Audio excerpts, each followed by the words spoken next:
Over 300 people from across the Pacific region gathered in September 2023 at the tropical surrounds of the Pacific Island Forum Secretariat, Suva, Fiji. In partnership with the Eastern Regional Organisation for Planning and Human Settlements, these podcasts capture discussions with participants that attended, talking about the new urban agenda and how a multi-stakeholder partnership can accelerate a collective action for inclusive, safe and climate resilient cities, towns and communities in Pacific Island countries. How can you support this vision?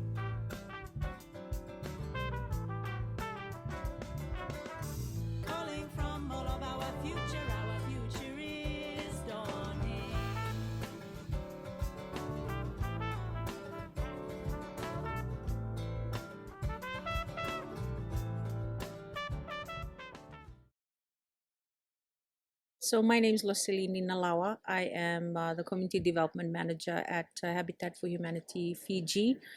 And I love working with the communities. That I think is the passion. It's the people and listening to them and just advocating on their needs, particularly around housing and wash issues here in Fiji, because this is a big need in Fiji. So yes. A big malo lele from the Kingdom of Tonga. My name is Katrina Fatiaki. I'm the Country Focal Officer for Habitat for Humanity in New Zealand. I'm also here supporting the Pacific Housing Forum, which was coordinated by Habitat for Humanity New Zealand and Fiji, and also just supporting the Urban Housing Forum also. Similar to my sister here, Losalini, at the heart of climate change is really the people. And I think just being part of both forums is also an awakening, hearing the different challenges, which are all very similar in our countries. But what we must remember is that it's about what do we do with hearing all this information in our calling to support our people, especially the vulnerable communities in the housing sector. For me, I guess being an Itoke, an indigenous, I have witnessed firsthand the need there is around housing within the rural communities. Not only that, on ways that we could actually help our people more. It would be for me to just bridge that information gap around housing and wash, and just being, I think that to be actively listening to the people and what it is that the needs that they want to raise about anything really.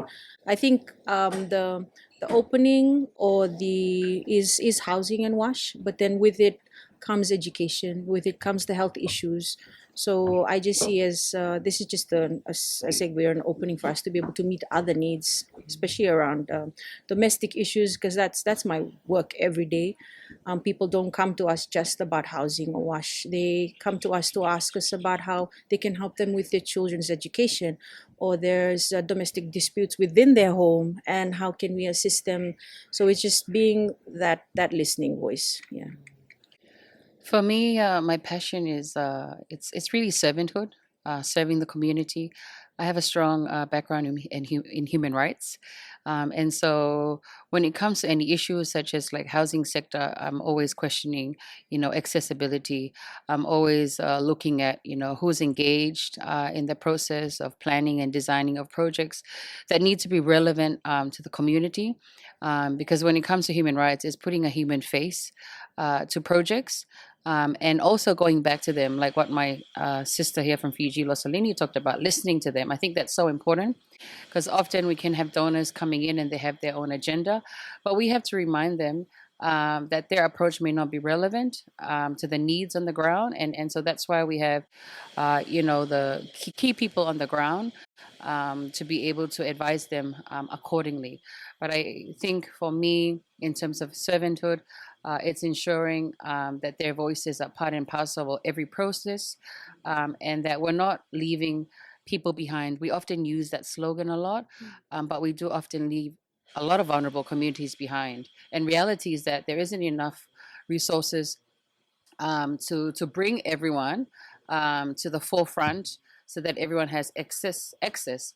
But it's really looking at how can we continue to distribute the resources so that we are tapping into, a fair distribution of the population, but more so of the vulnerable communities.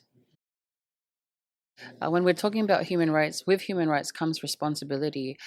It's not waiting on the government or waiting on the people who are the decision makers. But if you know particular information that will better equip or better inform the community so that they're aware about their rights, then you have to take that responsibility to inform them and equip them. Because at the end of the day, information is power.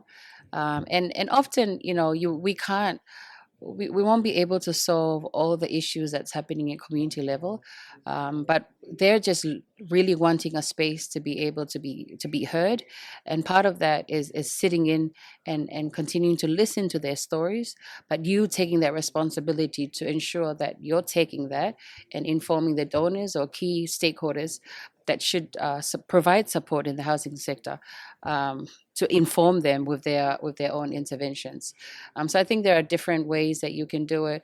With the work that Habitat for Humanity New Zealand does, they work through our partners in Tonga, through training, through providing grants. So there are different options, but so long as you're continuing to empower the community with information, you're keeping them informed. And at the end of the day, it depends on them on how they use it. I agree with what Katrina's shared today. Like what she said, it's responsibility, and for you to be a good steward of the information that's given to you. If you lack the passion, you can have the policies, you can have the plans, but then if you don't have the heart, you won't even bother to take it down to the people that really need it. So for me, it's translating that and localizing it. We use that word a lot, localization, but it's taking the initiative to bring that information down and to the key people. That's the thing. I think one thing for Fiji, knowing that it's a very patriarchal society, it takes a lot of courage to be able, and for a woman, to be able to take this information and share it with the key change agents. And these are the influential people, and it takes a lot of wisdom to do that as well.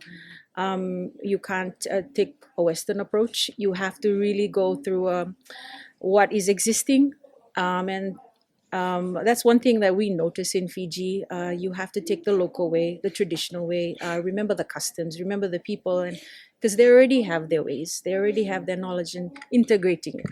So that is something I think that's a strength in. It's just, I think, the translation of the information, that it gets down to the bottom, to the least and the most, like you said, the one that's not left behind, the person with disability or that elder who is not aware of anything at all. So that would be at the heart of. Yeah. Just to quickly add, the solution is with the community. From one of the breakouts, we heard about a research on how different countries interpreted what resilient housing looked like. So included Vanuatu, Solomon Islands, and Fiji. And what stood out for me was that they took an inclusive approach, listening to people with disability, women groups, as well as the youth and other groups. They were drawing and sketching like how they want a resilient housing. They were giving the solutions. And you're looking at people who are not trained to be architects. One of the things they also shared was like, for women, they were very detailed in their response. They knew specifically where to put the washroom or the bathroom or facility so that the elderlies get access to it, and so forth. In their mind, they already knew what is the priority for the family setup. And so you then see that, in terms of gender, the way that men and women will also perceive what resilient housing looks like. And that also goes to our interpretation, and also just our capacity. Like with women, I won't lie, we multitask. Before a cyclone happens, we're already planning like from A to Z.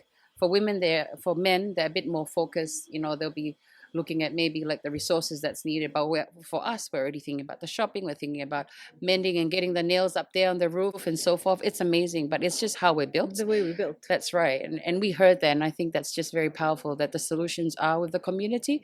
And we don't really need to recreate a lot of fancy programs. It's just there. We just have to make it fit for purpose.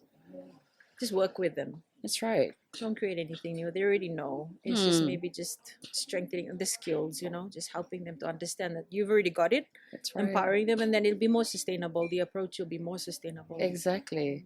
There's a powerful story, if I may quickly add.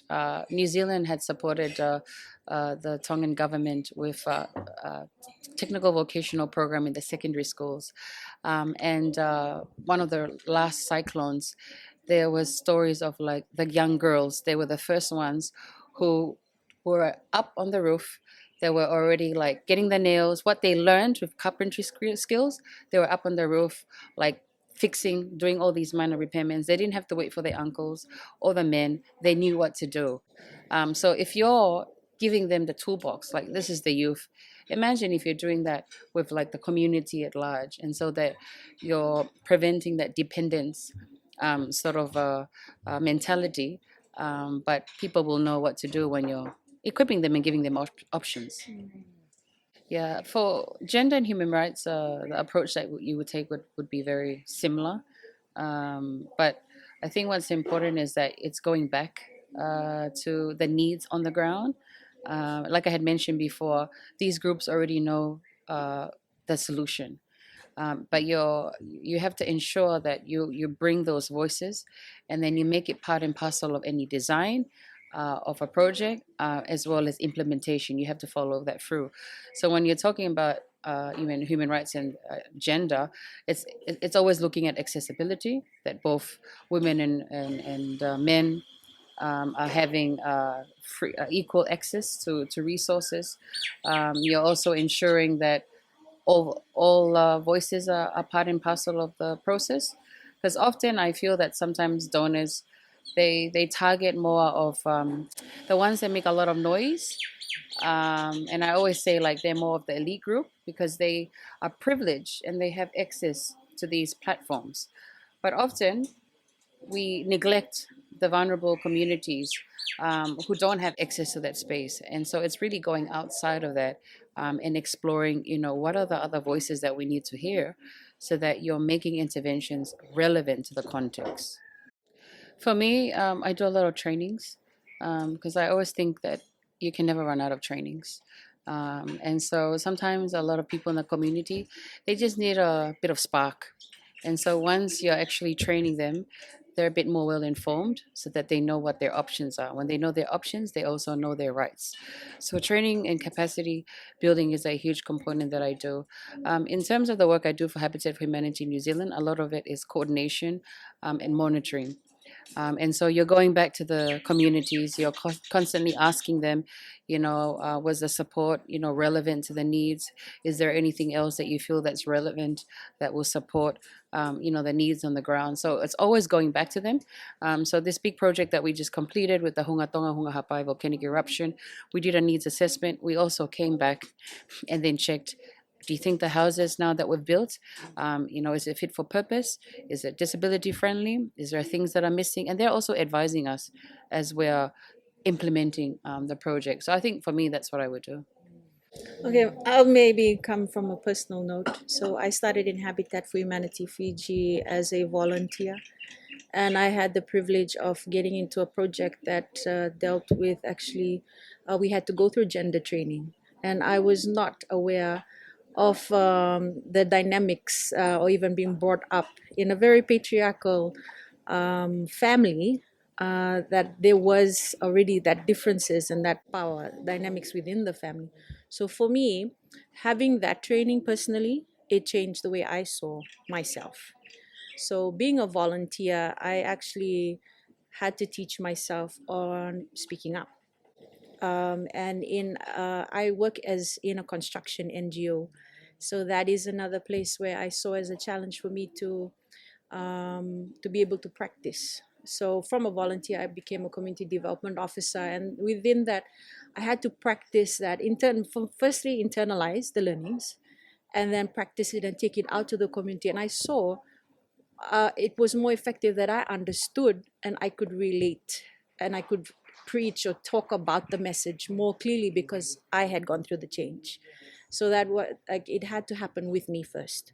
So from there, and then I got into a management role where I could lead a team. So all my learnings, it had to come through lived experiences. So my sharings were more effective because I went through the actual process. So um, actually training myself, be more gender sensitized and understanding the needs of a woman in society and the role of a woman in leadership. Because the project that I was in was around enhancing women's agency around plumbing, wash, which is something that, yes. So I feel like everybody, you have to start with yourself before you go and take an approach out. Are you gender sensitized? Have you gone through the actual process of understanding what is gender and all the different scopes about it? Even accepting of LGBTIQ, living in a Christian nation, working in an NGO that is Christian, but then we have these policies. I mean, it's recommended. It's according to compliance. We have to do this. So it was a total shift in mindset, my beliefs, but then to see how it will help everybody. And that I guess the approach Katrina said about not leaving anybody behind comes with it. Before you can take it out, do you understand it yourself?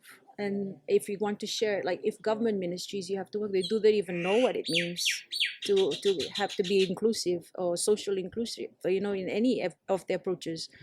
So I guess it takes a lot of uh, internal work first before you can take it out. Especially with First Nation communities, a lot of it is protocol. Yes. You wouldn't dare speak above. Exactly what I had to understand. Yeah, I didn't know that until I went through a gender training. I thought it was just because it's part of culture. You have to just follow until there was other ways. You said no, you can speak up. You're allowed to.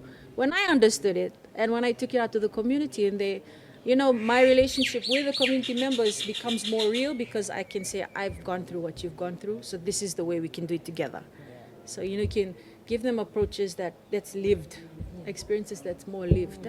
So that, like with the work we do, you gotta have a lot of humility as well, because people have a wealth of knowledge. We assume, Yeah. implementing partners, we assume we know everything. We are That's educated. right. We have the degree. We went through the training. I'm surprised, like listening. You said here the power of listening. It's a give and take. You listen to them, you will learn more because theirs is experiences from ancestors and generations.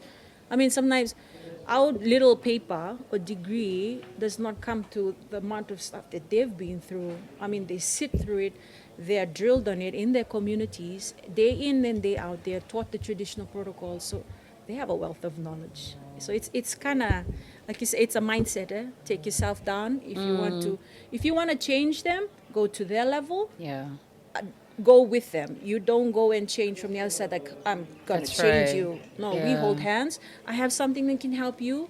You have something that can help me. Let's do this together. That's the approach I see is more effective. Yeah, I mean, the heart of servanthood goes back to humility, and I It think is you've hit 100%. the nail there in terms of a virtue that we often talk about with our culture. Yes. And so we also have to often remind the donors and the key partners to really see things from their perspective, to also take things at the community's pace, because often, a lot of the donors can have their set timelines and schedules in terms of deliverables, but in reality, it may not work like that. No, In no. reality, That's definite. that's Yes. right. In reality, things happen, and often, donors don't fully understand that because they're not at the community level. And this is where we have a role to continue to inform them and remind them that this is the reality. It's just like climate change. It's forever. The patterns of climate, of the weather is always constantly changing. I mean, Tonga, when we experienced a volcanic eruption early January last year, no one was prepared for that. No one even knew that was going to happen. And so, that was another take on these natural disasters and what the community had to do to build from there. And when we're talking about resilience, it goes back to the communities, how we continue to work together and build from these big disasters, whether it's a cyclone, natural disaster.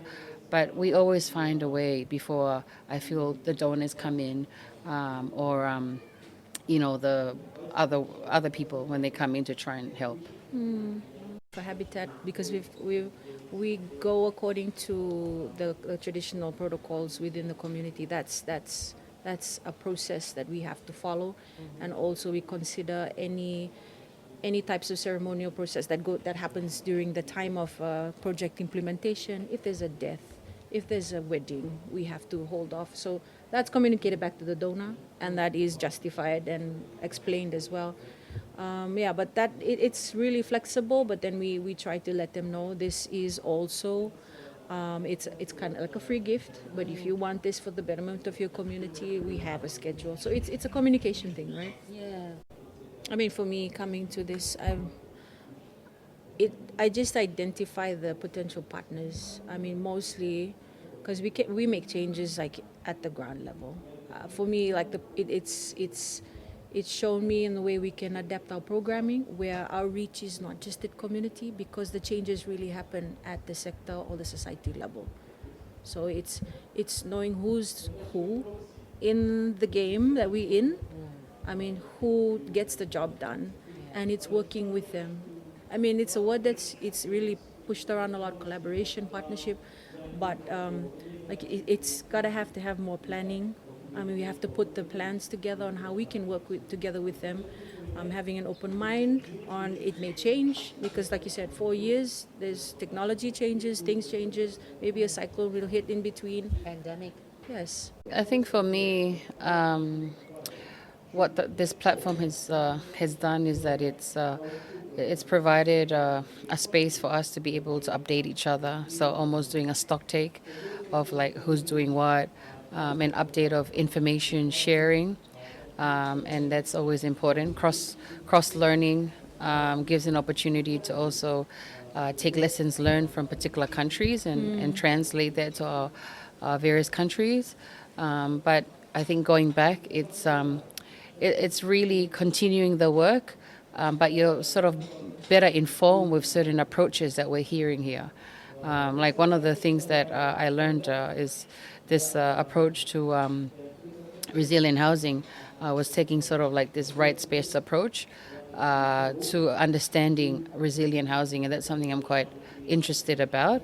And so, it's really using the information that we have here. I think the other thing is we've done a lot of networking, so building on that, and keeping that that connection very much alive when you're back in country. So we all know who you may tap, kind of like get back to in terms of financial support, and so forth, and also exploring other way of doing things, because we often get very comfortable in our own little bubbles. But it's until we come to these platforms, we hear the stories from various countries, and then it's really taking that and making it fit for purpose for our various contexts. So I think resilient housing to me is designing a house or a home that is fit for purpose to the needs of that particular household or group. And one of the things I've learned in terms of a rights-based approach is that the solution can come from those vulnerable groups. So if you're talking with people with disability, they will actually map out and say, this is where we would want the ramp, this is where we would want, the kitchen to be sort of stationed, because you're hearing it firsthand from them. And so when you're going back to the different groups at community level, it's about designing it according to their needs. But I think resilient housing is also about factoring in like indigenous and knowledge, and also like factoring in our culture. Because one of the things that stood out for the Habitat Pacific Housing Forum was that often we look at the standards from the Western world, but we need to also be creating the standards that's relevant to us. Oh, culture. And that's taking into account indigenous, knowledge. So like you look at Samoa, they're still Fale. building the fale, the oval shape, because that makes sense because of the heat, the humidity there. But at the same time, when cyclones come, that, it kind of, the strong winds kind of just goes around. And that's really similar to what we're doing in Tonga. And so we're often wanting to build like the Western type of house. when we should also be exploring the available building materials we have in country, Local. and using that. Another point that was made by someone from the meeting in both forums was that we often look to the Western design model as like the model, The ideal. ideal, but we're not. So it's also making what we have available as norm. That you don't have to have the big fancy two-story house. You might just use the bamboos or the relevant wood that's there, but you make a house that's affordable and relevant to our context instead of just thinking, oh, you have to build a big house just like the one in New Zealand or Australia. They just have a different setup there. So I think that's for me what resilient housing is, making it fit for purpose for your context. Yeah, so for habitat globally, the house is like a vehicle. So the home is actually, for a person to have a house, that means they have security. They also can be able to have access to education, basic services, having to live in a house that is adequate, or even just they could have, like, focus on other things, even employment, being safe. Even that's something that is why we advocate for affordable and adequate housing. So my take, because we really deal with building the houses, having a resilient house is that it's properly strapped. It is cyclone resistant. At least for our houses that we built, it's tropical 4, category 4 cyclone resistant. And teaching that to communities. So they have the traditional knowledge, but upskilling them on ways, because climate change, the weather is not the same as 10, 15 years ago. So that is something that we advocate on. So we have Build Back Safer trainings where we teach local carpenters on how to build back safer. So we're more focused on the preparedness, not after the cyclone hits and then we're trying to recover and build back. As she said, also considering the cultural context, the space, how people use their space. Persons with disabilities, a very cross-cutting issue like gender, environment, and also environment, gender, and disability. That is something that is cross-cutting across our programs. That's ensured. Because our target groups are low-income earners, yes, the vulnerable people. Mostly people that we assist are single mothers. So having a space for them, and many of the houses we built, especially last year, this year, have been women who have wanted to come out of very abusive family environments. So because if you heard, we actually shared findings on our housing ecosystem assessment within Fiji, Tonga, and Samoa. And in Fiji, there's multi-level families living in one house. We can have 12 to 15 people in one house. Grandfather with his children, and their grandchildren. So, and the issues around protection and security of the young ones. Most of the houses are open homes. So there's no place for privacy. The locks are not inside, they're outside. So these issues, that has to be factored in for resilience as well. Apart from the structure, the space and how it's used, and even sickly elderly people, they're just left in open beds. There's no room for them to have their privacy if they have to be changed. Those issues are so real here in Fiji. That's why the awareness of this, like I said, until we understood that it was an issue, then, because culturally it's normal, it's okay. Yeah. It's okay. And my grandfather is lying down now, that's fine. Children go in and out, but then there's stats by the director of public prosecution has said that the high rise in the rape cases between the grandfathers and their grandchildren. So that's like, we factor those things in. It's like, how can we create more private and secure places for the young ones within the house? So like it's like I said, the home is it's a very sacred place as well. So if we can at least provide that for one family, and we've had so many stories in Habitat where for elderly and single moms. One recently we visited yesterday, just to how they appreciate, because it took them away from the verbal abuse, or it took them away from the sexual abuse, having to have their own space. So yeah, there's a lot of things. It's not just the building. Every family, like, I cry when I think about it. Every person is counted. That's it. If you change one life, especially if it's a woman. You change the whole community. Yeah, we And noticed we've that. had so many stories. Even apart from construction, we have trainings of women where just empowering a community health worker, just equipping her with the knowledge that you can do this. And she steps out and she moves around. And she actually, this is a story, true story from Ra.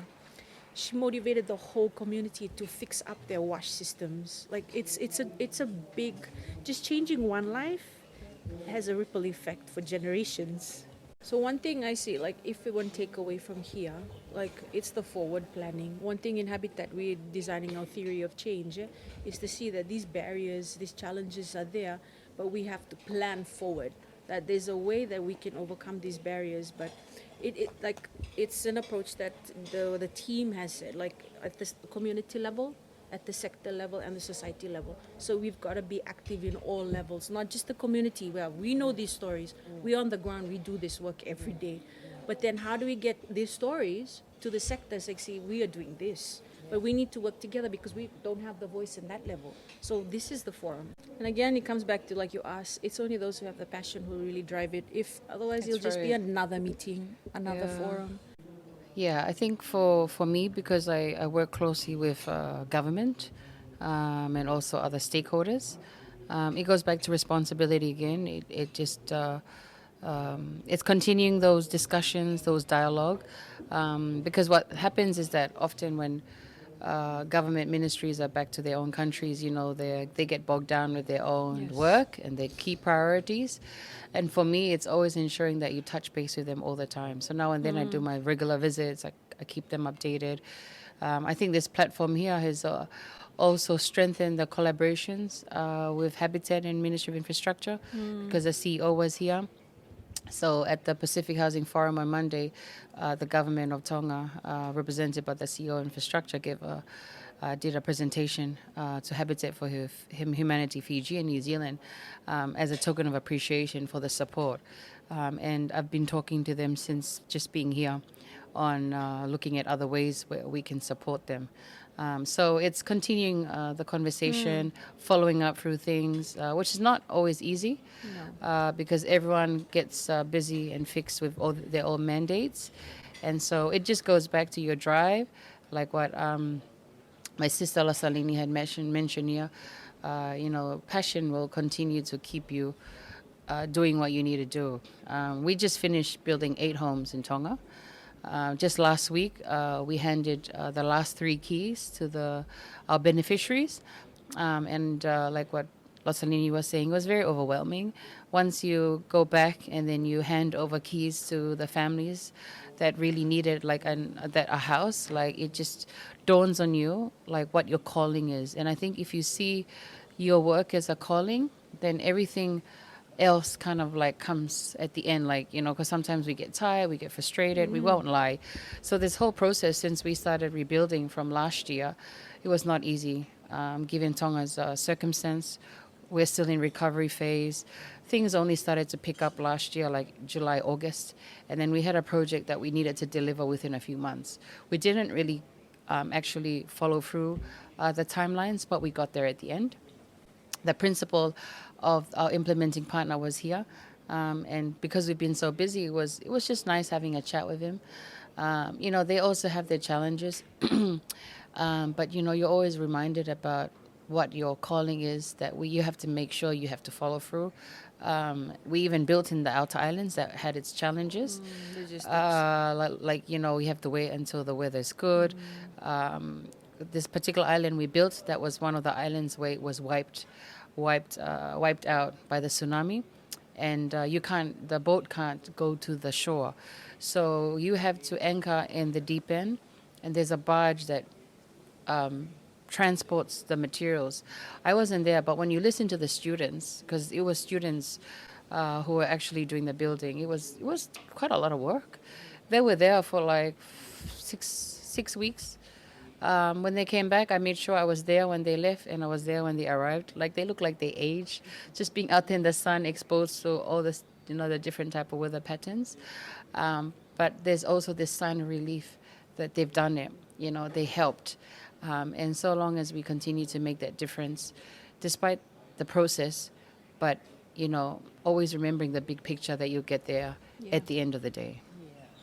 My message would be, don't make it about you, because our calling is bigger than that. We have to remember the big picture, and so our mandate is always about big picture thinking. And the moment that you make it about yourself, then you're going to whine, you get frustrated. But when you make it about others, then you're shifting that mindset. You're shifting, you're shifting just your perspective, that servanthood, that you're there to serve others. And often, power, greed, and different things come to play when we're sitting at the desk, when we're in our fancy hotels or wherever we may be. Because often, you get some of these very high level people, they're just constantly part of these big forums and meetings, constantly meeting, but they're not actually in touch with what's happening on the ground in the community. And so you have to remember that the heart of development work is with our communities. So don't make it about yourself. Always remember that it's about others. That's what servanthood is all about. As the sun sets on the beautiful island of Fiji, I am very grateful to those that have hosted me here. Outcomes from the Pacific Urban Forum discussions can be found on the websites of the Pacific Urban Partners, EROF International and EROF Australia. We are all striving to ensure everyone has access to an inclusive, safe and climate resilient place to live, whether that is rural, coastal or urban. What will you do about that?